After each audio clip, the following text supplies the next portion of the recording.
In the quiet suburbs of Asheville, North Carolina, 12-year-old Ellie Saunders was known as the Animal Girl. Her backyard had slowly turned into a miniature sanctuary over the years: bird feeders, squirrel hideouts, bee hotels, and even a small pond. But everything changed one rainy morning when Ellie found a shivering, injured crow near a bus stop. Its wing was bent at an unnatural angle, and it blinked slowly as the rain pelted its feathers. Ellie's heart sank. She gently wrapped it in her hoodie and rushed home. Her parents allowed her to care for it as long as she promised to take it to the wildlife center if it didn't get better soon. But Ellie had a feeling this crow, whom she named Shadow, was meant to stay. To everyone's surprise, Shadow not only recovered but bonded tightly with Ellie. He learned to mimic her laughter and even her phone's ringtone. He'd wait on the mailbox every afternoon when she got home from school, cawing excitedly until she appeared. The bond between girl and bird was undeniable. But not everyone in the Saunders household was pleased with Shadow's growing presence. The family dog, Ranger, a golden retriever known for his loyalty and playful nature, had been Ellie's best friend for years.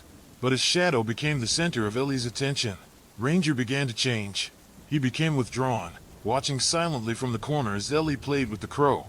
He refused treats, avoided cuddles, and growled softly when Shadow got too close.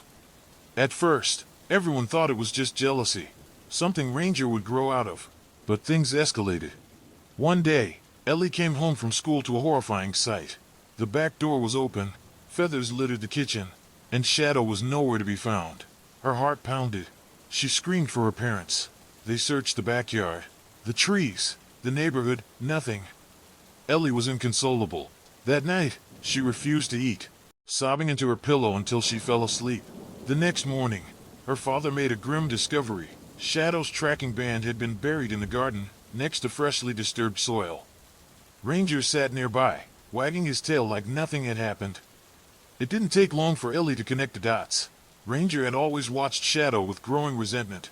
He had seen the attention, the affection, what had once been his alone. Ellie felt a storm of emotions: rage, grief, confusion. Ranger had been her friend for so long. Could he really have done something so cruel? But just as the family began to accept Shadow's disappearance, something incredible happened. A week later, Ellie heard a soft tap on her window. She opened it, and there was Shadow, battered and dirty, but alive. He limped across the windowsill and nuzzled into her hand. Ellie burst into tears. It turned out that Ranger hadn't killed Shadow after all, but he had chased him violently out of the house. Shadow had survived in the woods for days, injured and alone, until he found his way back. Now Ellie faced a new dilemma: how to rebuild her home where both of her beloved animals could exist.